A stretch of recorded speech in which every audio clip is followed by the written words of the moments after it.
But now I can actually do reacts now, considering the fact I've fixed OBS. I know this, bro. This one, Michael requested this video like a very long time ago. We're a little bit behind on this, but you know what? We're here, man. So here we go. Hopefully this works, cause yeah. We'll take this up, this up. I need to take the intermission banner away. A few different modern fast food locations with the logos removed, and I want to see if you can guess which restaurant it is. Here is number 1. That is Panda Express. Here is number 2. Put it up here. That is Arby's. Here is number 3. That is Burger King. Here is number 4. That is Wendy's. Fast food restaurants in America have completely lost their identity, but it doesn't stop at these soulless gray buildings. Fast food used to be cheap, tasty, and most importantly, fast. And on top of that, the experience used to be fun. Today, the color is gone. The prices for a meal are almost the same as a regular restaurant, and the service is slower Facts. than ever. But this did not. Okay, bro, if you go to McDonald's right now, if I go to McDonald's and I live in Canada, anybody that's watching this, if I get a junior chicken meal with a medium root beer and another junior chicken, it is like 13 something. If you wanted to get just the combo, it is like $12. Happen by Like what? accident. In fact, it's all by design. And And those today aren't I even want to break regular like down why fast McChickens. food today is colorless, expensive, and slow. And while it might sound like all hope is lost, there is something you can do to change it. And if enough of us do that, we just might be able to return to the glory days. Modern American fast food buildings are the perfect representation of the soul that's been sucked out of the industry. What used to be these creative architectural fun houses have transformed into sterile gray boxes that are Hey, Burger severely King used to lacking be fire too. identity. Some of them kind of look like modern homes, some of them look like banks, some of them just look like corporate offices. But when you remove the logo, you genuinely could not tell what restaurant it was. Compare that to what this architectural illustrator posted on Reddit. Even without the logos, you can still tell which building belongs to each fast food brand. Or can you? I'll see if in the comments one of you gets all 12 correct. Early Taco Bell locations were designed to evoke the look and feel of traditional Spanish and Mexican style architecture. The original buildings featured stucco walls, red clay tile roofs, exposed wooden beams, and arched entryways. Now, you get a gray box with a modern purple LED light. Pizza Hut's red roof became such an True. iconic part of their design that now when a new business takes over the building You and just know attempts to instantly. redesign, everyone knows it used to be a Pizza Hut.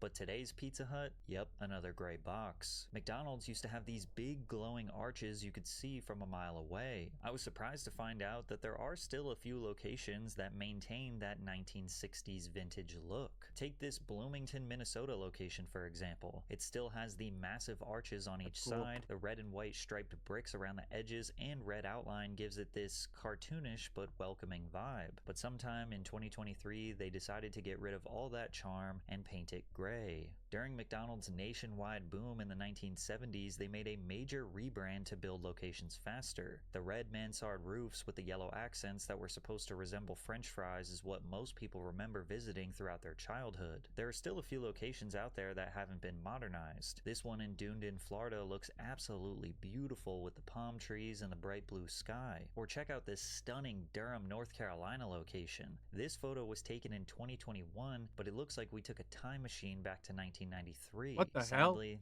this one was also painted entirely gray in 2024. Even this location outside of Disney World looked like a theme park of its own, and I'm sad to admit that this creative masterpiece has been replaced by what looks like a corporate headquarters. Now, one of the main reasons behind the gray box trend is that it's a safer, smarter real estate investment. This strategy leans heavily on modular construction and prefab standardized architecture. When a previous brand needed a very specific build out, which usually came down to their custom roofs, it just cost more. And in a way, they're also preparing for their imminent failure, because these vague buildings can be transformed into just about any other business. In New Jersey, this Wendy's was transformed into a Burger King. In Missouri, this old Burger King was turned into a Wendy's. This former Taco Bell KFC combo was turned into a local pharmacy. And this former Arby's is now a local pizzeria. And to no surprise at all, the local pizzeria made a more charming and visually interesting design. Now, my favorite is when chains actually do the opposite of this, when they repurpose an old building, like this old bank in Wilmington, North Carolina that was transformed into a Dunkin' Donuts. Okay, that's It's kind of cool. undeniably smarter and probably more sustainable to build buildings that can outlive the brand inside them, which will in turn reduce waste and provide opportunity to future businesses. But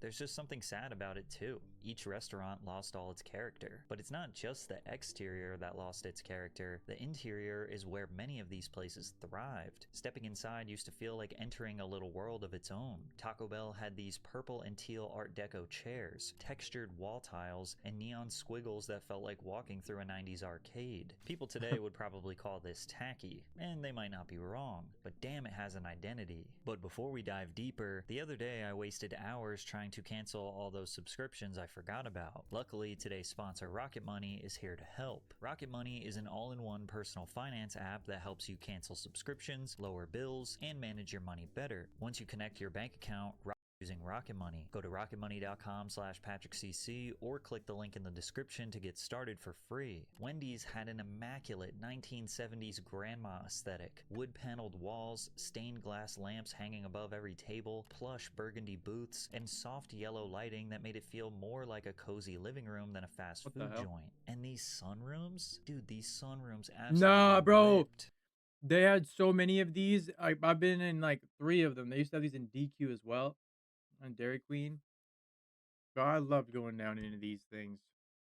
Pizza Hut felt like a legit Wow, I sit-down actually never realized like restaurant with thick carpeting, red fast food vinyl places have booths, and completely those lost their iconic identity. Tiffany-style lamps that turned every meal into Jesus. a dimly lit occasion. McDonald's had burger seats. Look at Fire! these burger seats. Hell Are yeah. they a little terrifying? Sure, but I think we can all agree that we want them back. And when management started encouraging a more kid-friendly atmosphere, almost every franchisee built massive playgrounds and indoor sets packed with massive tubes, nets, and ball pits to play in while the adults got to enjoy their meal. However, for years, McDonald's had been dealing with injury lawsuits where kids hurt themselves climbing around rope ladders and monkey bars. In a 5-year span alone, from 1986 to 1991, 1,500 injury claims were filed against McDonald's when kids fell off their equipment or got trapped in one of their structures. Hundreds, if not thousands, of injuries went unreported, and not to mention the sanitation concerns. Even as a Oh yeah, kid, I they're knew those things were filthy. nasty. Some places have still tried to hang on to that old school charm well into the 2020s. I found this 1950s retro diner inspired McDonald's location in Williamsburg, Virginia. They have a whole ass 1957 Chevy on the inside just parked in the middle of the restaurant. No, This that's tough. beautiful time capsule location was, you guessed it, grayed out and turned into another modernized hospital cafeteria a few years ago. A location in Bensonhurst, And they Brooklyn probably was don't even have the car redesigned there to a anymore. 1980s theme for a Marvel movie, and to no surprise at all, everyone loves it. And even though it still doesn't look like a true time capsule, it's just enough retro and modern combined to give the place a lot more soul. And if you're watching this and you have a fast food location near you that still has some old school charm, drop it in the comments because I want to see. But the blueprint for the modern fast food gray box, the minimalism, the neutral tone textured wallpaper, the IKEA chairs that hurt to sit in, the inoffensive abstract art, the dim industrial lighting, it can all be blamed on Chipotle.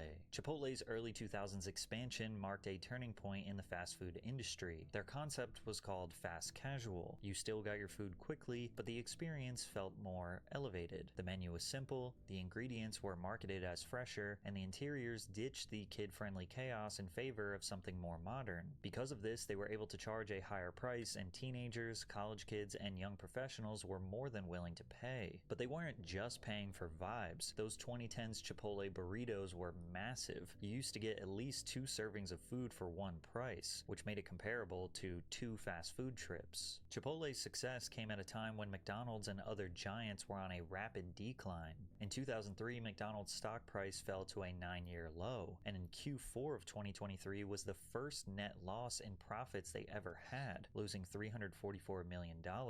Public Wow. pressure around junk food intensified during this period. The Super Size Me documentary further tarnished the company's brand. The doc followed Morgan Spurlock, who ate at McDonald's restaurants 3 times a day, every day for a month, consuming every item on the I chain's remember menu that. at least once. At the end of the experiment, the 32-year-old had gained 24.5 pounds, a 13% body mass increase, increased his cholesterol to dangerous levels, and became the Ew. proof the media needed to paint fast food as the face of America's obesity crisis. So while McDonald's scrambled to repair its image, Chipotle was thriving, offering a cleaner, simpler, healthier experience that looked and felt like the opposite of everything fast food had become. In response, McDonald's started the Forever Young campaign to transform the playground Forever feel young. into a cafe-style space. What resulted was a push for a more contemporary aura, accented by terracotta, olive, and Aura. gray colors paired with wooden furniture. Of course, other fast food restaurants saw this change and followed suit. I also believe that the success of Starbucks and maybe even the Apple Store had a big impact on the aesthetics of fast food chains. Starbucks proved that people would pay a premium price to hang around in a space that felt upscale, and Apple taught the entire retail world that an ultra minimalist design could signal trust and quality. Today, seemingly every fast food chain takes a little bit of inspiration from Chipotle, Starbucks, and the Apple Store, which has majorly contributed to them losing what made them special in the first place. Fast food restaurants were meant to be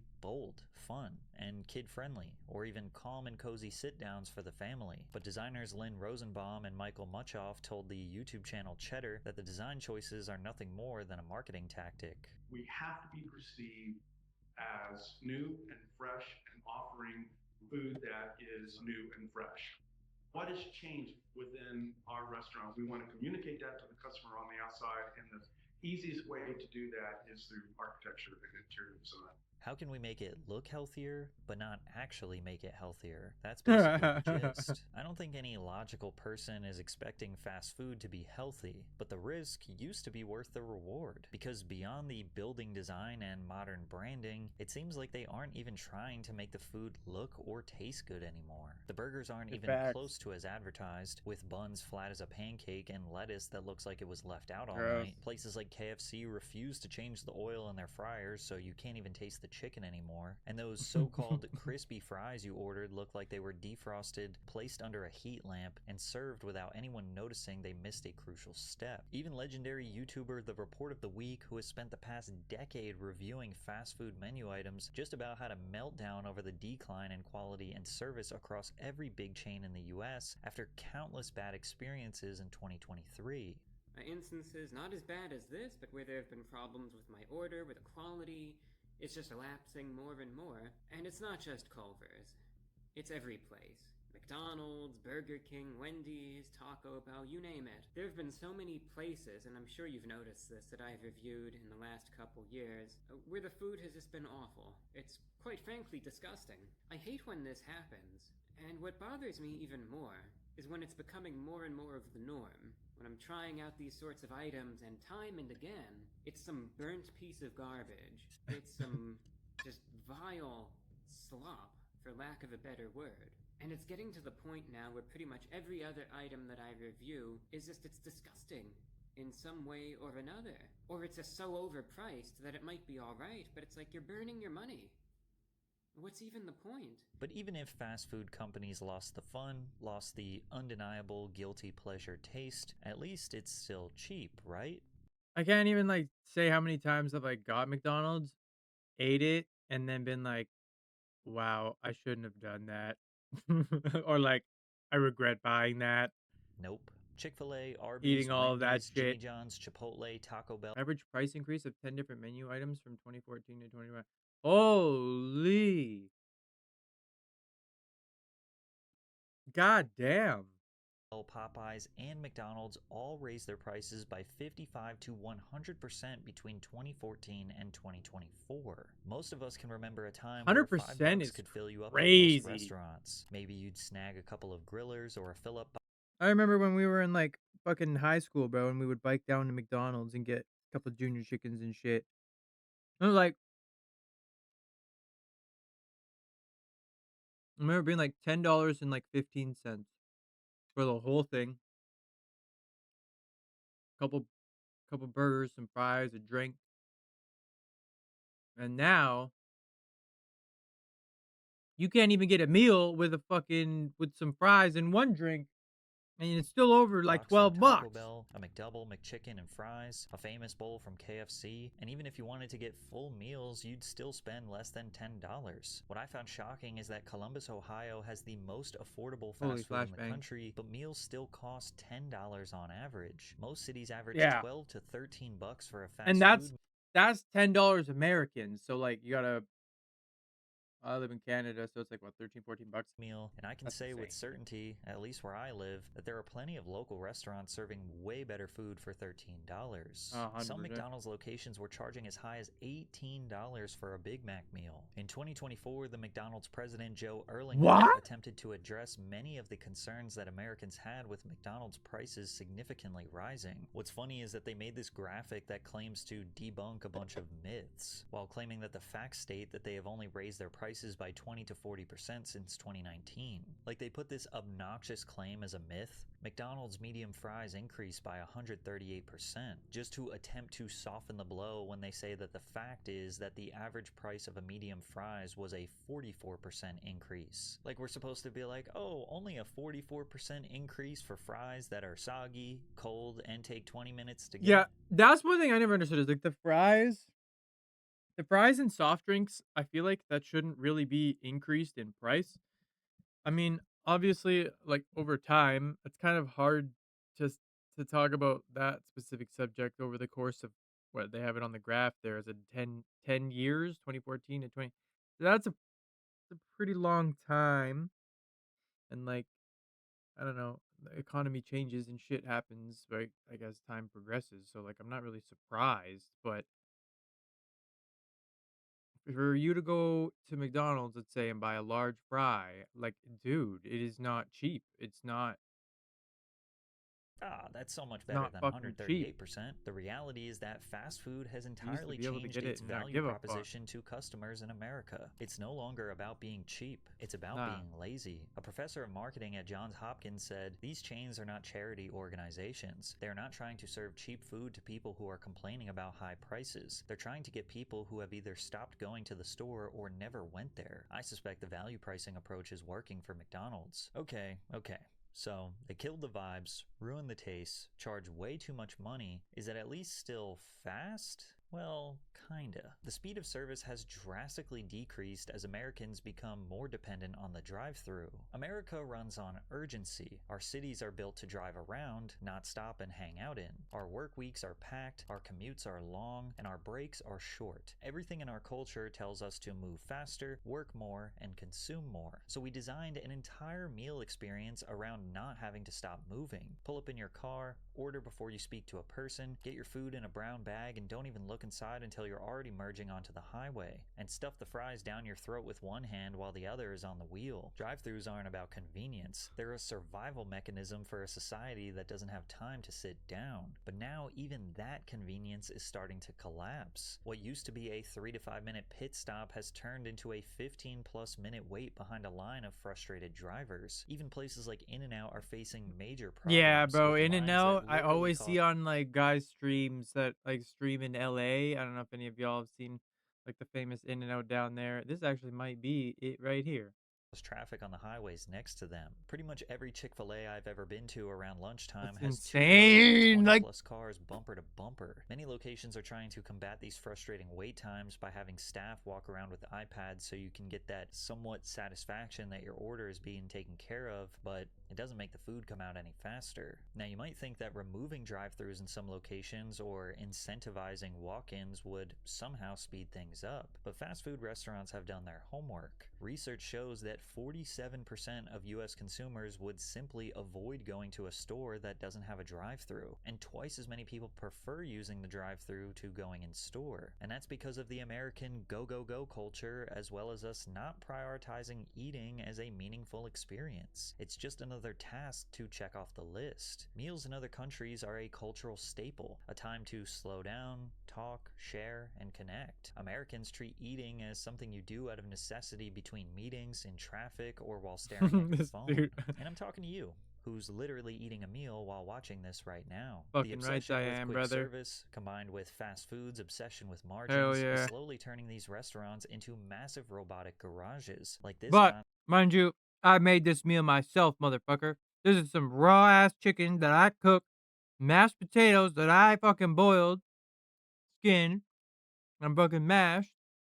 None of this Sets released by crap. Taco Bell in 2022 for their new vision for making service easier than ever before, or the new designs Chick-fil-A is rolling out that prioritize quick service, or Jimmy John's cutting down the size of their restaurant to resemble more of a studio apartment. To make it even more streamlined, restaurants are releasing AI menu stands that replace human staff members, and the responses have been mixed, with some customers praising the decision and others arguing this is one step further in the wrong direction. So correct orders and no more attitudes for no reason? More jobs with human contact are going away. With fast food restaurants doing everything they can to make service seamless and Americans demanding even more convenience, how far away are we from a robotic arm extending from a building and just dumping the food right into our mouths? But as grim as the future looks, there is a way to fight this. There is a way to demand change, get better quality food, better prices, better speeds, and an all-around better experience. The solution is quite simple, and it's being implemented all over the world. Fast food is better outside of America, not just by opinion, but by design. Many nations have stricter regulations on food quality, preservatives, and sourcing. In places like Japan, France, or Germany, the ingredients are often fresher, the portions are more balanced, and the presentation is far more respectful of the dining experience. But this change didn't necessarily happen out of respect, it was by force. Like in France, when 5 activist farmers tore down a McDonald's that was being built in the southern town of Malau in August 1999. They handed out Roquefort cheese at the protest, which they said was to denounce US import restrictions and hormone-treated beef. But this was a calculated attack. In that same week, French farmers dumped 6 tons of manure on a McDonald's restaurant in Arles. This was a Ew. symbol of resistance against American food imperialism and the spread of unhealthy, standardized meals. And it wasn't just about the food, they were defending culture, agriculture, and tradition. And it worked. French consumers began demanding locally sourced ingredients, and McDonald's responded. Today, around 75% of the food served in McDonald's France is sourced domestically. Now, this doesn't mean go and destroy your local McDonald's, but it is proof that a protest goes a long way. Also, McDonald's Europe became the first food service retailer in many markets to sell Marine Stewardship Council certified sustainable fish. The MSC is widely considered the gold standard certification for sustainable wild-caught seafood. Because if they did Huh. not meet these Didn't know that. standards, then European countries would simply not allow them to serve fish. In India, they mostly don't serve beef or pork items due to religious values held by the citizens. In China, they serve taro pies. Taro is a plant native to Southeast Asia whose roots and leaves are used for food in this region. In Saudi Arabia, 100% of their menu must be halal. Therefore, all products served at McDonald's restaurants are inspected and approved by local authorities and Islamic inspectors at the countries of export. The point is, McDonald's and Yeah, other that's fast kind of food cool. restaurants will abide by socio-cultural, religious, food preferences, and environmental factors, or they will simply not be I was allowed gonna to say serve food just in stop that eating the country, and food they if you might don't even fuck with it. complement the country with a vibey atmosphere. They'll serve food in decommissioned planes in New Zealand, a colorful building pagoda in China, or a ski up in Sweden. The end result: better service, better food, better vibes, and customers who treat eating as something worth sitting down for. All of these point to the fact that fast food restaurants can still be colorful, fun, cheap, and have the best quality food available for their meals. It's just that they only change when people finally start to walk away. This is not the answer you want, but it is the truth. Sure, the buildings are gray and bland. Sure, the service is slow. Sure, the food doesn't taste as good, and corporate greed is driving up the price. But you can protest. You can just stop going, and they will be forced to resort back to the things that made these restaurants special in the first place. But until most of us refuse to order from these fast food restaurants, then nothing is going to change. Stop eating it, man. Stop eating the garbage, dude.